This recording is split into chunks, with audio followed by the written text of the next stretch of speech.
Nós temos que compreender, em primeiro lugar, de onde partem estes dois homens.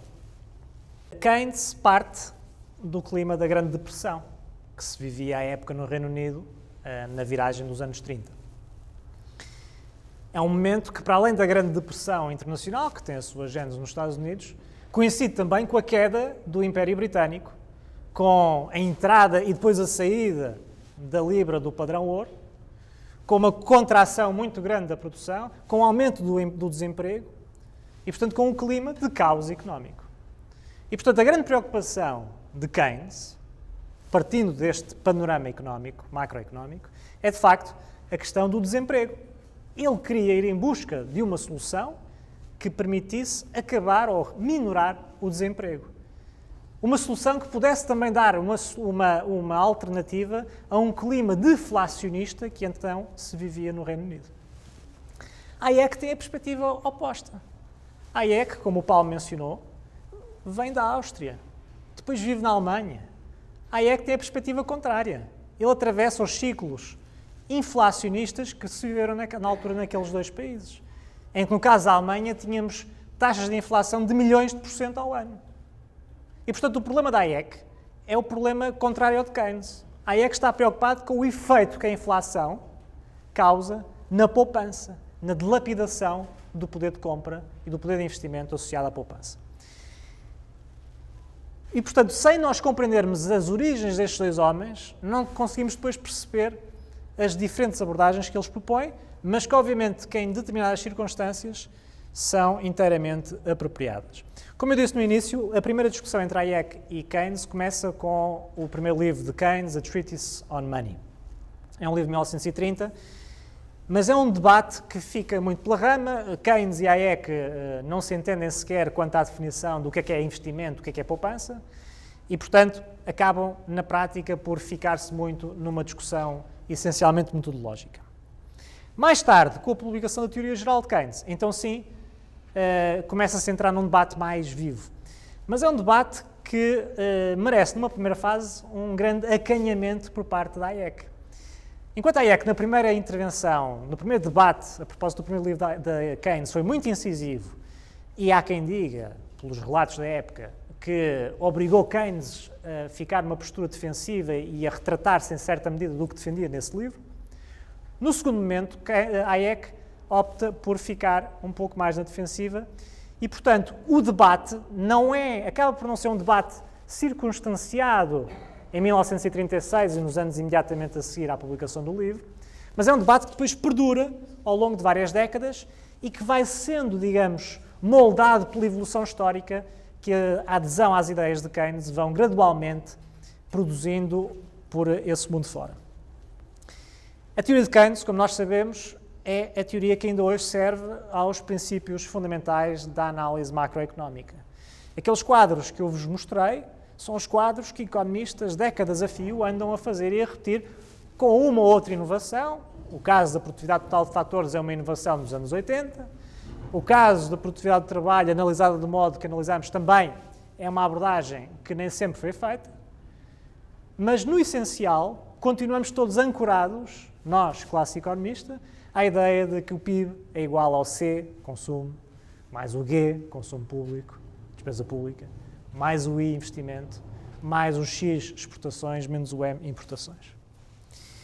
E, portanto, na prática, estamos no modelo de Keynes, na premissa de que a despesa de um agente económico é o rendimento de um outro agente económico. E, portanto, na prática, há aqui uma espécie de soma nula, mas em que, associada à soma nula, acaba por existir um multiplicador inerente a todo o exercício que leva a que aumentos da despesa agregada gerem aumentos do crescimento da economia.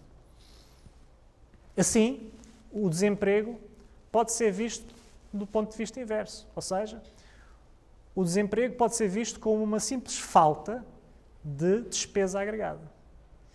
E é esta a crítica que Keynes faz ao capitalismo. Diz Keynes que o capitalismo, pela sua natureza, será sempre um acidente à beira de acontecer, no sentido de que será sempre vulnerável a uma crónica falta de procura agregada. E, portanto, que o desemprego é uma mera função da procura agregada. Quanto mais procura ou mais despesa agregada existir, menor será o desemprego, precisamente porque existirão recursos de alguns agentes económicos a constituir o rendimento de outros e tudo somado com os mecanismos de multiplicador haverá um aumento da economia como um todo. Para que este exercício funcione, é crucial que a propensão marginal ao consumo seja maximizada e, pelo contrário, a propensão marginal à poupança seja, de algum modo, menorizada. E isto porquê? Porque se, assente nesta ideia de que a despesa de um agente económico é o rendimento de um outro agente económico, se o outro agente económico não consumir e não gerar despesa, todo o processo, todo o circuito acaba por não funcionar e, portanto, naturalmente é fundamental que exista uma alta propensão marginal ao consumo para que a economia possa beneficiar do chamado efeito multiplicador. A Hayek tem a perspectiva oposta. A Hayek diz que o desemprego não tem a ver com a questão da despesa agregada.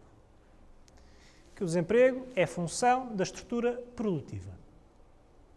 É função da forma como os fatores de produção se integram e resultam em produção deste ou daquele serviço, deste ou daquele bem, que por sua vez é função das preferências dos consumidores. É uma lógica diferente, porque parte da ideia de que é necessário primeiro haver poupança para que depois possa haver investimento. Parte da ideia de que são os preços relativos que se estabelecem em livre mercado que regulam a oferta e a procura em determinado setor. E, portanto, naturalmente, para que este processo seja o tanto mais espontâneo quanto possível, não pode haver intervenção estatal que, por sua vez, desvirtua o mecanismo dos preços relativos e desvirtua a livre concorrência e acaba por incentivar determinadas funções ou determinados padrões de produção que não ocorreriam caso não tivesse lugar essa intervenção externa do Estado. E, portanto, são estas as duas perspectivas, são antagónicas, e são também duas formas, são dois legados que depois acabam por gerar dois ramos da economia. Keynes dá lugar ou cria a chamada macroeconomia, enquanto que Hayek procura estabelecer o domínio da microeconomia. A teoria geral de Keynes tem, apesar de tudo, na sua gênese, um princípio que é muito meritório. Nós podemos, obviamente, criticar a intervenção do Estado como podendo introduzir incentivos que o mercado espontaneamente não iria produzir, criando artificialmente vantagens para este ou para aquele setor, mas há uma coisa que nós, obviamente, temos que aceitar na teoria geral de Keynes e que é, digamos, o ponto forte da mesma teoria, que é a ideia de que o Estado, através de uma política orçamental contracíclica, pode, de alguma forma, acomodar períodos em que os restantes agentes económicos estão disponíveis para investimentos. E, portanto, é com base nesse mecanismo de equilíbrio que Keynes preconiza que quando uma economia apresenta uma despesa, uma procura agregada que é inferior àquela que geraria ou que deveria gerar o chamado pleno emprego, que é o objetivo principal de Keynes, deve aparecer o Estado, e faz todo o sentido que apareça o Estado, a suportar o mesmo mercado e a permitir que haja esse equilíbrio. Como eu disse, o objetivo principal da teoria de Keynes é a ideia do pleno emprego. E é depois, com base nesta ideia de que o objetivo da política orçamental do Estado deve ser o pleno emprego, que mais tarde surgem outros estudos que procuram relacionar e estimar qual é, afinal, o nível de pleno emprego. Porque, obviamente, sabemos que nunca há emprego zero.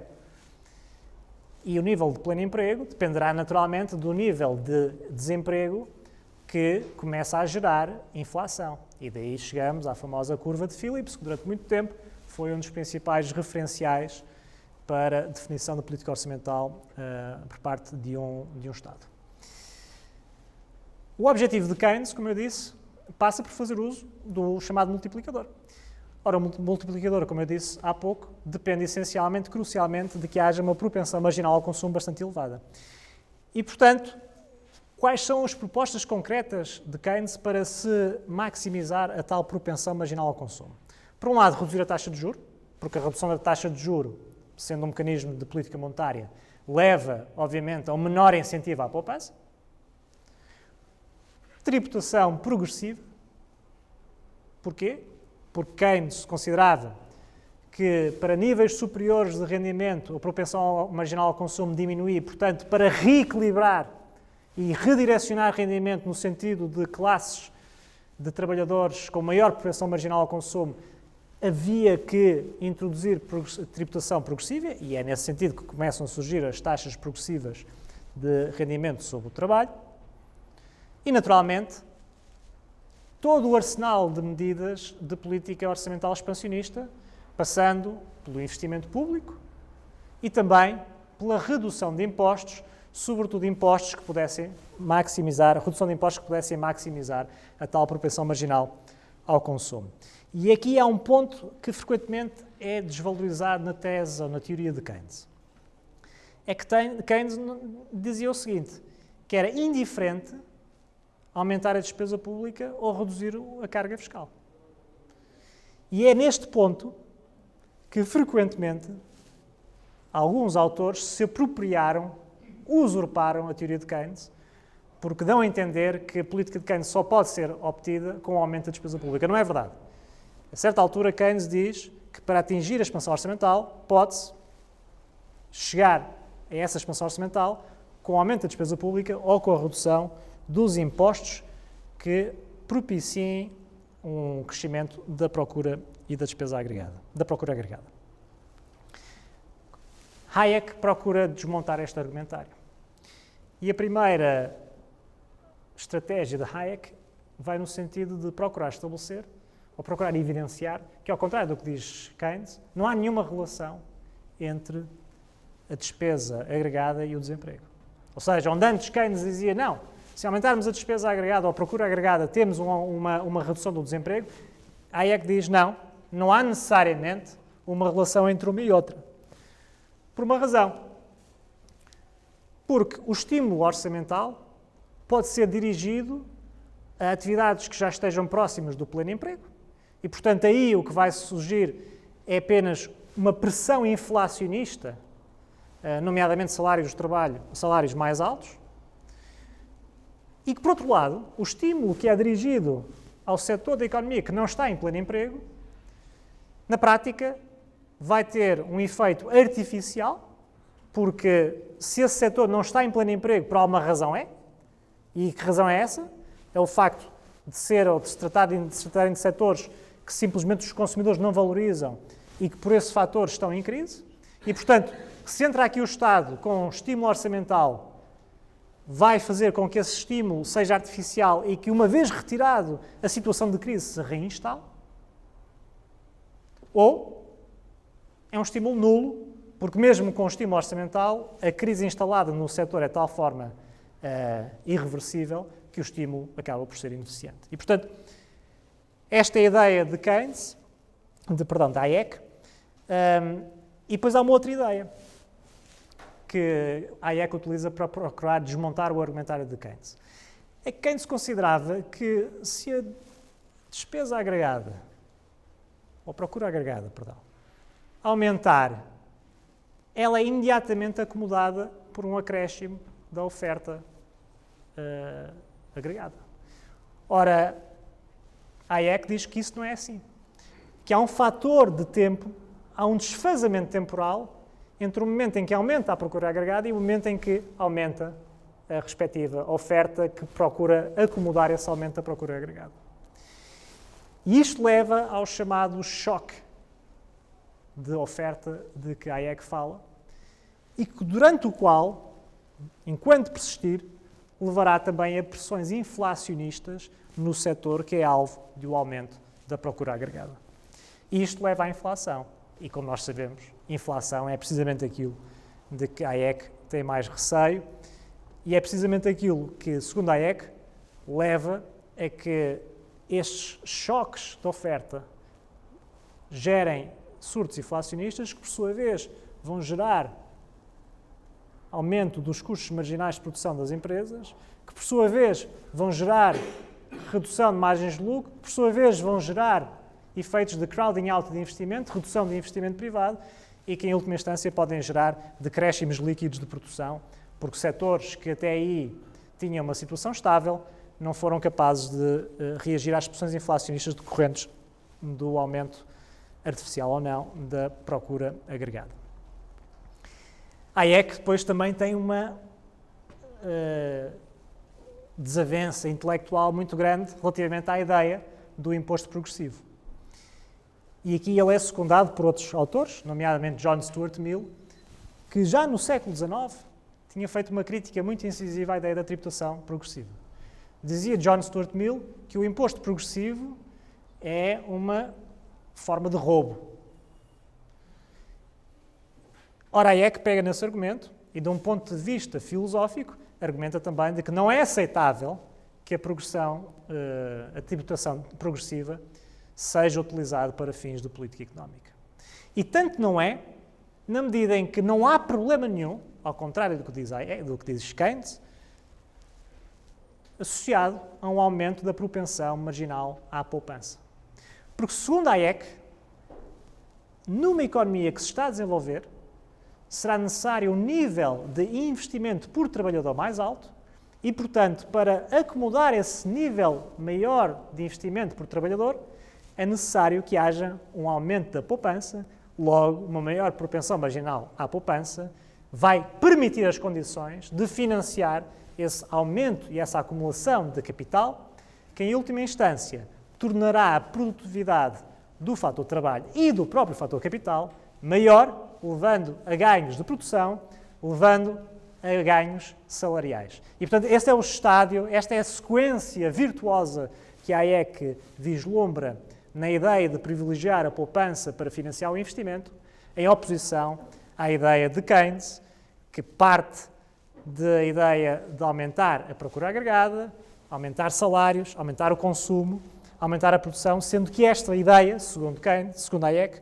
é uma ideia falsa, porque ao aumento dos salários há o tal choque de oferta, ao choque de oferta há a tal reafetação do mesmo estoque de capital para setores que são privilegiados, simplesmente porque, dado o desfazamento temporal entre o aumento da procura e o restabelecimento da oferta, não há capacidade para fazer novo investimento, e isso, naturalmente, leva a uma menor redução do fator trabalho e do fator capital e, no final do dia, a uma menor produção.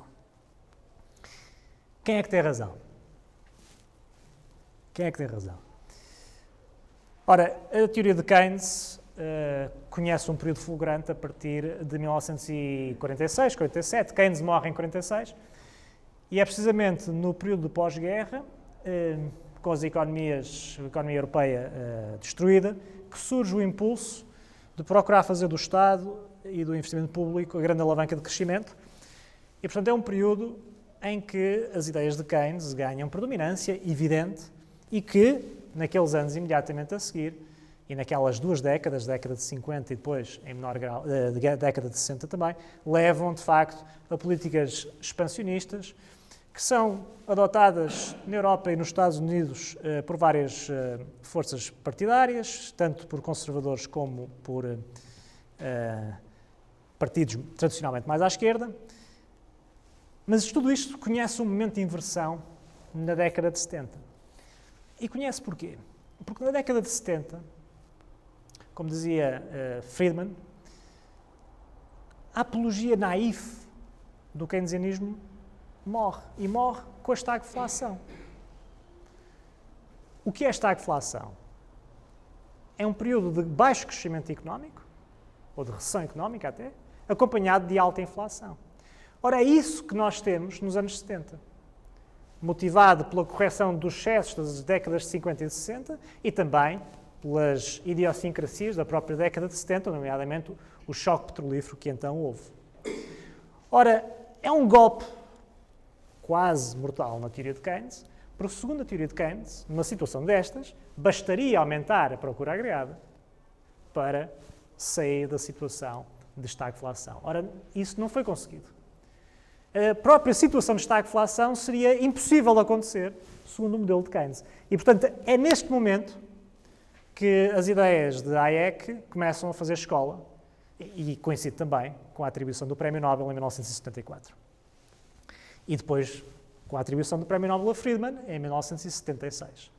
Friedman tem uma abordagem que eu diria que vai buscar alguns aspectos a Keynes, nomeadamente a ideia de alguma gestão da economia a partir do Estado, nomeadamente a partir da gestão da base monetária, mas depois, a exemplo da Hayek, Friedman também considera que o multiplicador não é aquilo que Keynes postulava e que, inclusive, o Estado é muito ineficiente a fazer a sua despesa pública e, portanto, que o melhor é reduzir os impostos para que as pessoas, elas sim, e as empresas possam fazer a afetação dos seus recursos com maior eficiência. E assim fomos durante a década de 70 e mais ainda na década de 80, que é quando cai o edifício da União Soviética, quando cai o Muro de Berlim. E todos aqueles países que, de uma forma mais ou menos moderada, de uma forma mais ou menos extremista, adotaram as ideias keynesianas, que concedem a base científica para o fenómeno político do coletivismo, que as ideias da Hayek se tornaram ainda mais populares. E, portanto, temos um período que começa nos 70s, de crescendo das ideias da Hayek e que vão até há 10 anos atrás, até à grande recessão de 2008, 2009, em que Bush e depois Obama meteram as ideias da Hayek na gaveta e voltaram ao keynesianismo com programas de estímulo orçamental, procurando inverter a situação de crise que se gerou nos Estados Unidos e que, de um modo geral, se alastrou ao resto do mundo e de outros países que também, eles próprios, também adotaram políticas expansionistas. Aqui na Europa também se tentou a expansão orçamental, mas, infelizmente, na ausência de mecanismos de política monetária que pudessem, digamos, acomodar políticas orçamentais não ótimas para todos os países membros da zona euro, levaram a que, rapidamente, essas políticas expansionistas tivessem também sido eliminadas. Mas, de qualquer maneira, há um ressurgimento das ideias de Keynes a partir da grande recessão de 2008, 2009.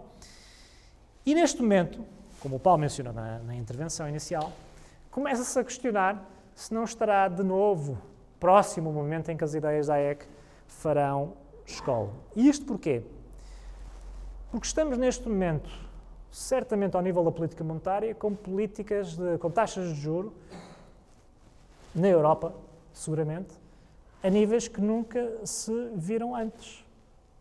Portanto, não há história de que durante um período de tempo relativamente alargado como este que temos vindo a conhecer nos últimos anos, e sobretudo de forma generalizada, numa economia tão desenvolvida como, apesar de tudo, é a europeia, que tínhamos visto esta situação de juros negativos antes na história. E isto, obviamente, é o primeiro passo para levar a todos os problemas de mau investimento, de estímulos artificiais, que, no entender da Hayek, levarão ao grande estouro. Quando é que surgirá esse momento? Ninguém sabe. Até porque, verdadeiramente, e aqui é preciso sublinhar isto, não há neste momento no horizonte ainda a tão famigerada inflação que a Hayek, da qual a Hayek tanto fugia. A questão é que a inflação, como o Friedman demonstrou nos seus estudos, a inflação é um fenómeno que às vezes pode não ser observável durante anos e anos a fios, mas que depois subitamente se desenvolve e é um processo cuja cura é muito difícil e frequentemente politicamente intragável, porque obriga a terapias de choque. Aumentar a taxa de juro quando o comum dos mortais diria baixe-se. E isso os nossos políticos, sejam eles nos Estados Unidos ou na Europa, não querem fazer ou têm grande relutância em fazer. E, portanto, como eu disse, há riscos iminentes, sobretudo associados a esta política monetária e à política de taxa de juros negativos que hoje em dia vemos na Europa, que levam a que os receios de que tudo isto estoure novamente comecem a ficar cada vez mais na ordem do dia. Finalizando, até porque esta sessão já vai longa, quais são os grandes argumentos económicos que suportam a tese de Keynes e da Hayek? Por um lado, do ponto de vista de Keynes, a ideia das externalidades. Obviamente que há certas ações que podem ser conduzidas ao nível da ação pública que podem gerar externalidades positivas. Essas iniciativas podem simplesmente refletir vontades eleitorais. O exemplo da transição energética é um exemplo paradigmático. Há uma cada vez maior força da opinião pública no sentido de haver aqui um empurrão por parte das políticas públicas no sentido de facilitar a transição energética. Será que isso é ótimo à luz da estrutura de produção que hoje temos? Se calhar não é. Mas se calhar um dia pode gerar uma externalidade positiva. E uma coisa é certa, reflete, aparentemente, a opinião pública e, portanto, tem suporte democrático. E este é um argumento que, de algum modo, quer do ponto de vista económico, quer do ponto de vista político, suporta a ideia de Keynes. O outro argumento que Keynes defendia é que ele não via vantagem na destruição criativa. A destruição criativa, obviamente, que é um argumento que decorre da ideia de livre comércio e de liberalismo e de prevalência dos mercados das teses Hayek, que é também, obviamente, depois secundada e desenvolvida por Schumpeter, aliás, a quem ficou associada a expressão. Mas não tenhamos dúvidas. É um processo que, no curto prazo, leva a deslocações e a disrupções de negócio e deslocações de emprego que nem sempre são de soma positiva no curto prazo. O argumento da Hayek é que os economistas não devem preocupar-se com o curto prazo, devem preocupar-se sim com os efeitos de médio e longo prazo. E aqui ele diverge daquela célebre ideia de Keynes, segundo o qual no longo prazo estamos todos mortos. Ora, Hayek critica e refuta essa afirmação pelo simples facto de ele dizer que essa afirmação, dita desse modo, constitui uma irresponsabilidade científica da profissão da ciência económica, porque vai levar a estímulos do curto prazo que depois, no médio e longo prazo, vão degenerar em problemas muito sérios. Mas do ponto de vista económico, no curto prazo, de facto, a ideia da criação destrutiva colhe muito apoio junto de algumas franjas do eleitorado, no sentido não de se aceitar que ela existe e que ela é boa, no sentido de reafetar recursos, mas como algo negativo e que tem que ser combatido. E é isso que suporta, de algum modo, também a teoria de Keynes. Por fim, a questão da volatilidade dos ciclos económicos e que, com a adoção de políticas contracíclicas, essa mesma volatilidade é reduzida, também é um argumento que é utilizado para acolher as ideias de Keynes.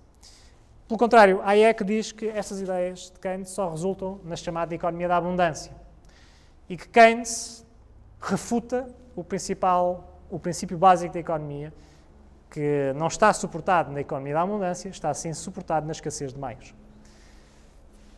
E, portanto, quando Keynes defende gastem mais que o vosso rendimento vai aumentar, o Estado endivide-se mais que, por via disso, vai ser possível financiar um multiplicador público que vai beneficiar a economia. Quando estamos sempre a acrescentar sobre acrescento e a acrescentar, estamos a partir do princípio de que os meios são infinitos e que são intrinsecamente abundantes. Ora, não é isso que nos diz a lei da oferta e da procura. Aquilo que a lei da oferta e da procura nos diz é que os meios são escassos e que a escassez é aferida através do mecanismo de preços. E, portanto, que na teoria de Keynes o mecanismo de preços perde relevância, é secundarizado e que isso em si é um erro porque leva a todo o fenómeno de mau investimento que está na base da crítica da Hayek à posição de Keynes. Eu gostava de finalizar isto com a posição de Friedman. E Friedman faz uma crítica que é tida como equilibrada e diz o seguinte, diz Friedman sobre o keynesianismo. Enquanto avanço na economia aplicada, porque todos hoje em dia utilizamos as ferramentas que nos forneceu, foi um avanço positivo.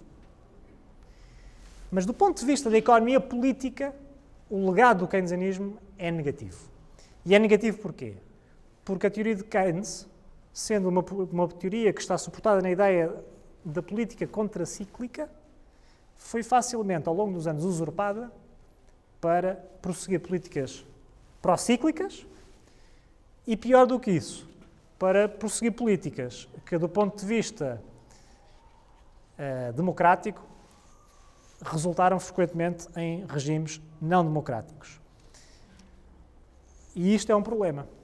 O que leva Keynes a dizer leva Friedman a dizer que Keynes, em certo aspecto, foi incompreendido, precisamente porque Keynes dizia: querem aumentar a política, querem tornar a política orçamental mais expansionista, muito bem, aumente-se a despesa ou reduz os impostos. E a política é contracíclica, portanto significa que a procura agregada é para aumentar quando a economia está em baixo e é para diminuir quando a economia está em alta.